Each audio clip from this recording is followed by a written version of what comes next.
Her name was Sarah. She was barely 20. Life felt like an open road, full of promise, full of dreams. Then the news came, 2 pink lines on a small white stick.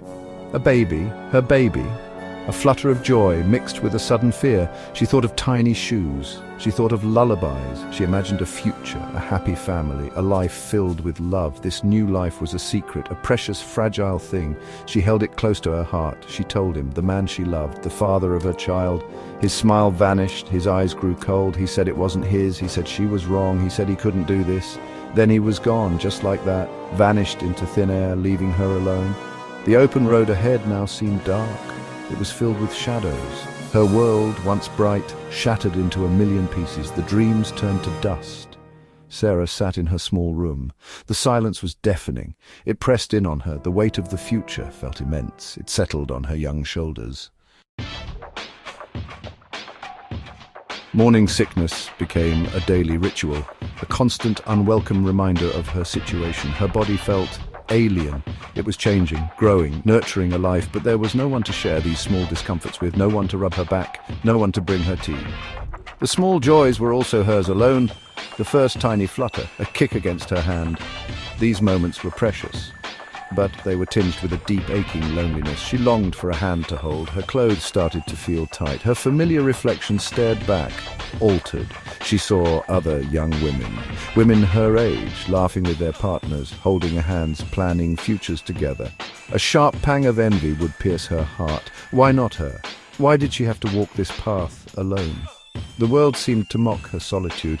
Every happy couple was a reminder of what she had lost, or perhaps what she never truly had. Doctor visits were solitary affairs. She sat in waiting rooms, surrounded by smiling, expectant couples. She would look down at her hands, trying to be invisible, hearing her baby's heartbeat for the first time, that strong, steady rhythm. Then Lily was born, a tiny, perfect miracle, 10 fingers, 10 toes, a tuft of dark hair. When Sarah first held her, her heart felt like it would burst. All the pain, all the loneliness. It seemed to fade in that moment, replaced by an overwhelming wave of love. This was her daughter, her Lily. She was so small, so fragile, so utterly dependent on her. Sarah whispered promises of love and protection into her tiny ear. The days and nights blurred into one, a constant cycle of feeding, changing diapers, rocking a crying baby. Lily's cries echoed in the small apartment. Sometimes Sarah cried too, from exhaustion, from frustration, from the sheer weight of it all. There was no one to take a turn, no one to offer a moment's respite, just Sarah and Lily, navigating the turbulent waters of new motherhood together, alone in their little world. But then came the rewards. Lily's first smile, a gummy, heart-melting grin. Her first giggle, a sound like tiny bells. These precious moments were Sarah's alone, undiluted, unshared. They were treasures she hoarded in her heart. Each milestone was a victory.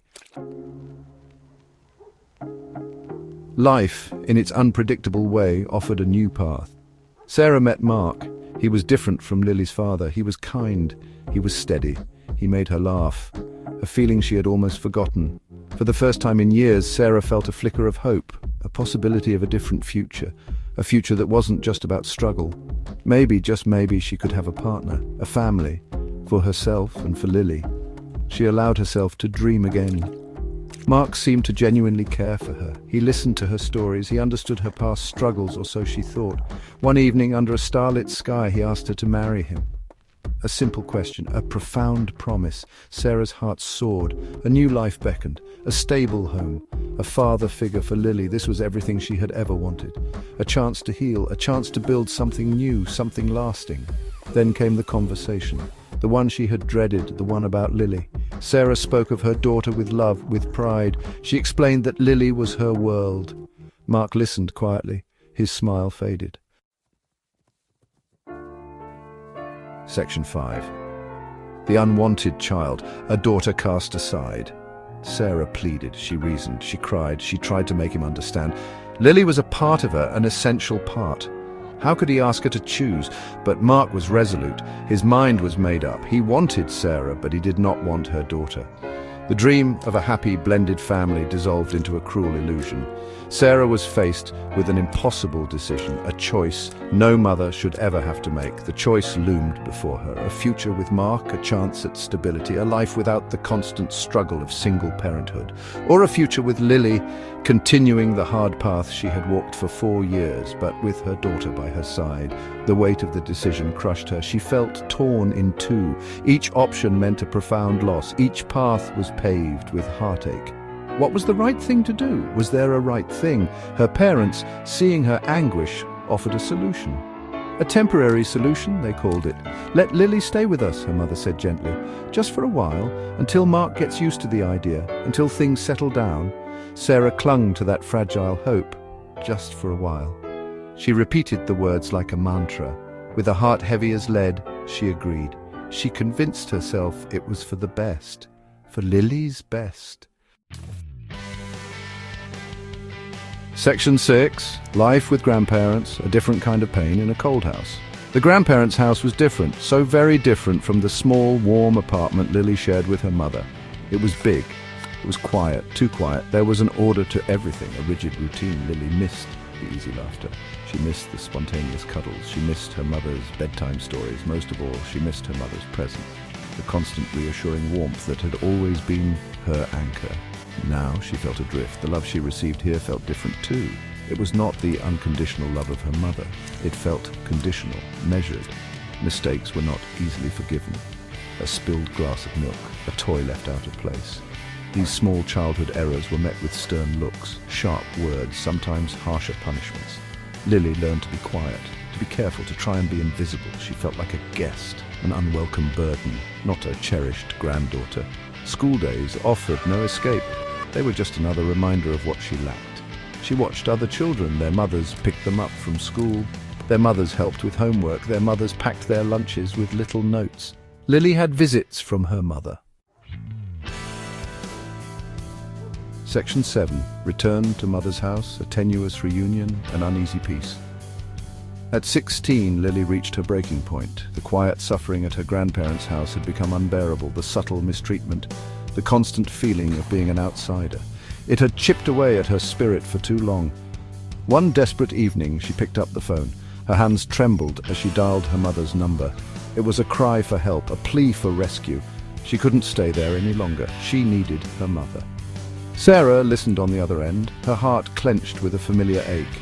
The guilt she had carried for 12 years surged to the surface. She now had 4 more children with Mark. Her life was full, hectic, complicated. Mark's feelings about Lily hadn't changed.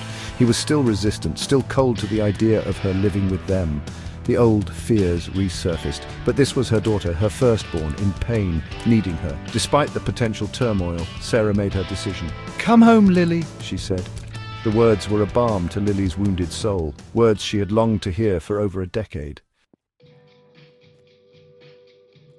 Section 8. Finding her own path, building a life on scars and strength. Lily knew she couldn't rely on anyone else for her happiness or her future. The years of feeling unwanted had taught her that. She poured her energy into her studies. She worked hard at a part-time job after school. She was determined to build her own life, a life where she was in control, a life where she belonged. Independence became her driving force, her shield against further hurt. She would make something of herself, on her own terms. Then she met David. He was different from anyone she had ever known. He was kind, he was patient, he listened to her, really listened. He didn't see her as damaged goods. He didn't focus on her fractured past. He saw her strength, her resilience, the quiet determination in her eyes. He loved her for who she was, scars and all. With David, Lily felt safe. She felt seen. She felt loved, truly loved. For the first time, they decided to get married. It was a small, simple ceremony surrounded by a few close friends and her mother, Sarah. Sarah watched her daughter, her eyes filled with a mixture of pride and sorrow. Section 9, an unexpected turn, the burden of care, the strength of character. Life, with its penchant for irony, threw another unexpected challenge their way. Mark, Lily's stepfather, the man who had once refused to have her in his home, suffered a serious accident. He was left disabled, unable to work, unable to care for himself. His world and Sarah's world turned upside down in an instant. The future they had planned vanished, replaced by uncertainty and a mountain of new responsibilities. Their family faced a new crisis. Sarah found herself overwhelmed. She was now the sole provider and the primary caregiver for Mark, on top of raising her 4 younger children. The strain was immense. Physical, emotional, financial, she was stretched to her breaking point. The weight of it all threatened to consume her. Lily saw her mother's struggle. She saw the exhaustion in her eyes, the fear, and despite the complicated history, her heart went out to her.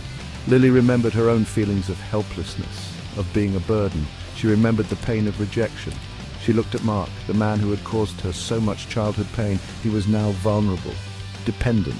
It would have been easy to turn away, to say it wasn't her problem. Many would have understood, but Lily was not built that way. Her difficult past had not made her bitter.